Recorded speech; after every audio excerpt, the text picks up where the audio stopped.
All right, so in this next video that I wanted to bring to you guys in regards to artificial intelligence, are you guys using artificial intelligence yet in your daily lives, in your business? I talk to people all the time, my clients that sit in a chair about artificial intelligence and how they need to prepare in order to make the transition into the age of AI. And a lot of times people are hesitant. They just don't see the trend. They are not tech savvy enough to, want to get into it, even though it's affecting their jobs, it's affecting their business. And in this video that we're about to see now, you guys are going to see that it's going to affect your daily lives. So let's go ahead and get into this video and dig into a little bit more about where AI is going.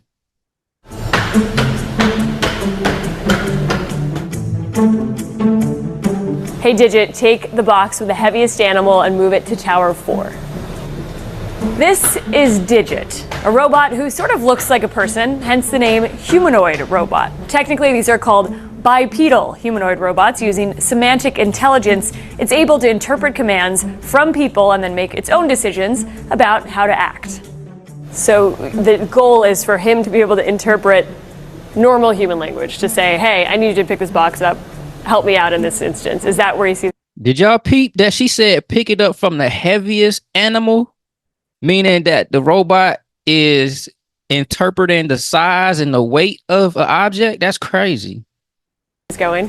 Yeah, and I think it will generally be probably less of a I need you to do this one thing for me and more of a do this for me forever in the corner of the facility. Robots like this one are catching the attention and billions of investment dollars from big tech companies like Amazon, Google, Nvidia, and Microsoft. Elon Musk is betting the future of Tesla on these machines. As you see Optimus develop, it's really going to transform the Hey, we're going into the age of Terminator. Did y'all see that? That looked like the Terminator, the very beginning of Skynet. Wow. I can't believe this, just being an 80s baby and remembering movies like The Terminator and Total Recall. And, if you guys remember Demolition Man with Wesley Snipes and Sylvester Stallone, like, I feel like we are actually living in those times. And who would have thought that, that will be a reality so soon? It's crazy where we're going, but make sure you guys are tapping in with artificial intelligence. You saw how much money they're pouring into AI.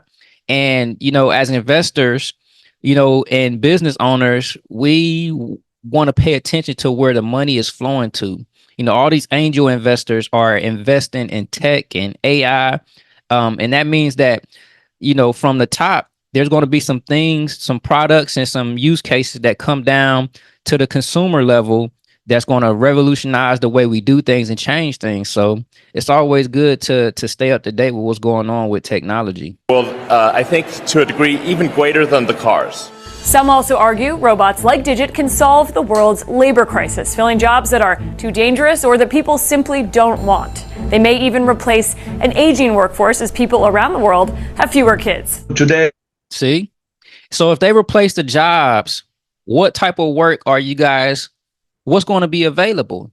If the employment market is going to be disrupted by AI and these robots, what other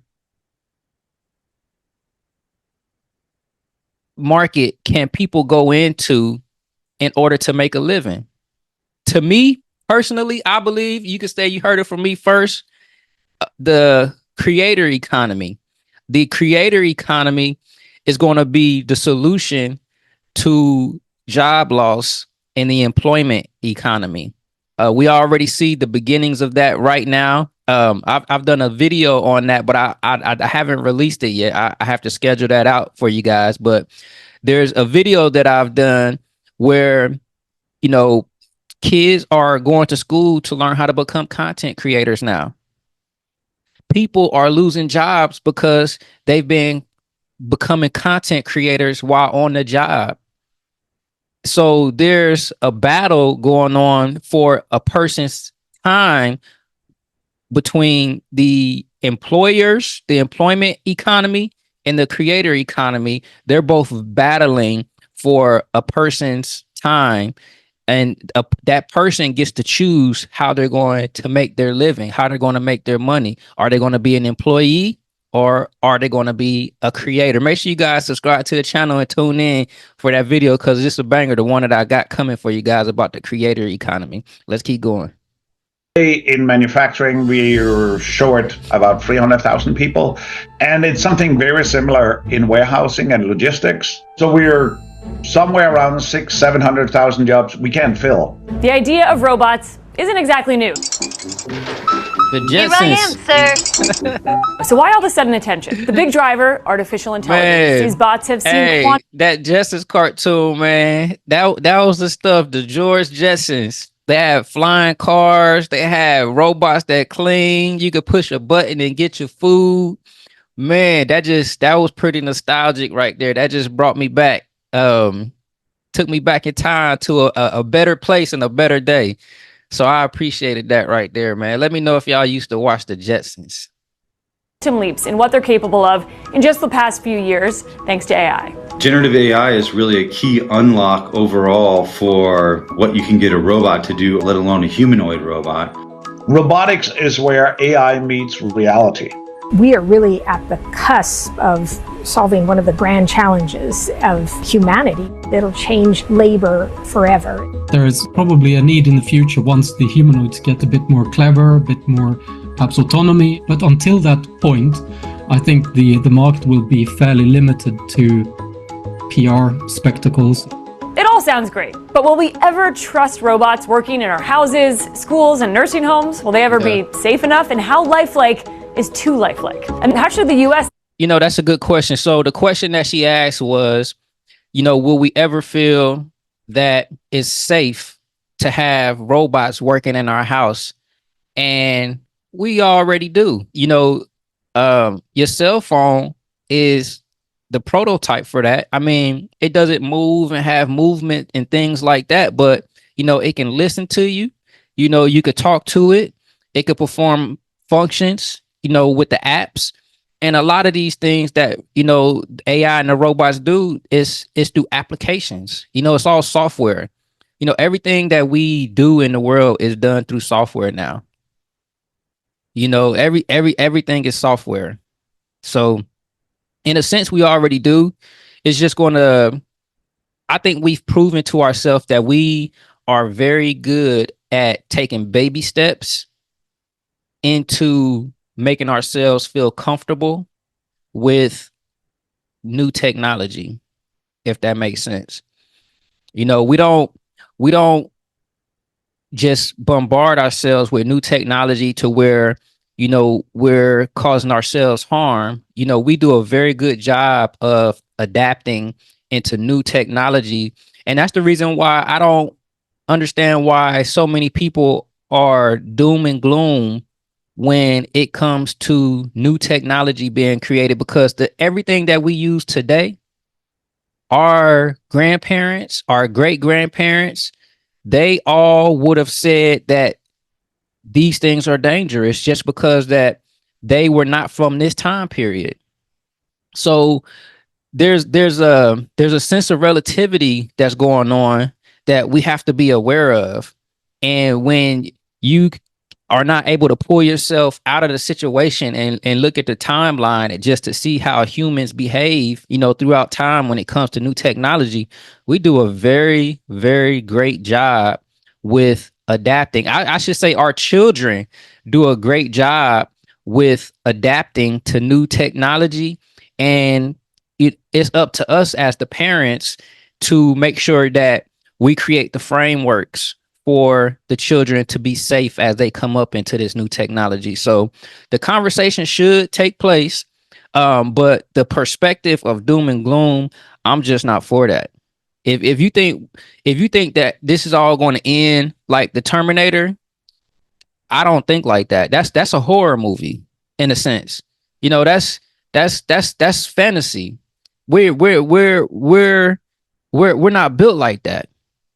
You know, I just think it's a matter of perspective, and just, you know, to think that, you know, over the last however many years, you know, we've been on this planet, we're still here.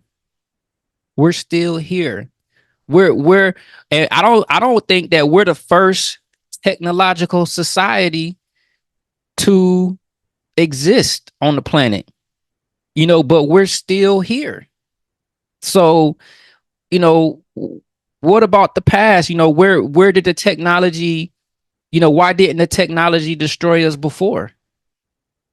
Why didn't the technology destroy us before? We're still here. So, just from looking at that past from then until now and the way that we've been able to adapt, I give us way more credit than the doom and gloom thinkers. So that's why I want to talk to you guys about this type of stuff, because if you have a doom and gloom perspective about this stuff and you don't prepare yourself for the transition, for the shift, like how everything switched over in 2008 and 2009 with social media, you're going to get left behind. I've seen a lot of people left behind in 2008, 2009. I just don't want that to happen to you guys today. So let's tap in a little bit more. Think about global adversaries building similar fleets of humanoids. CNBC explores the rise of these AI-driven humanoids and if they're really a cure-all for our global workforce problems or if this is another tech bubble. Another tech bubble.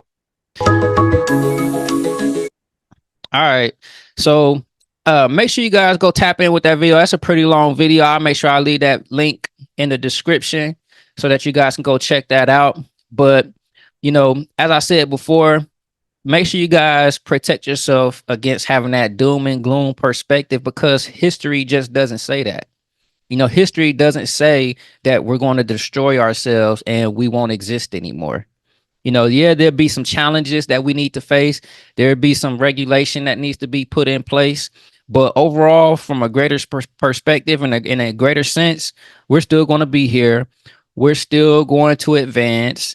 And it's up to you to prepare yourself for this artificial intelligence boom that we're experiencing right now, so that you won't get left behind, so that you'll still be able to provide for your families and take care of yourself. So I wouldn't want to see you guys out here struggling to survive.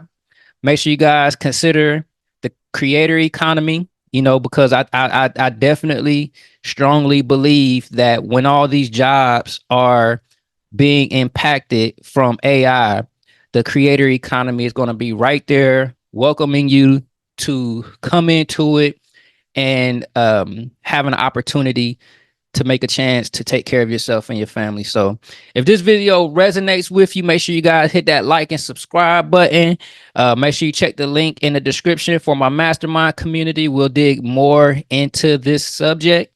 And as always, until next time, I will see you guys in the next video.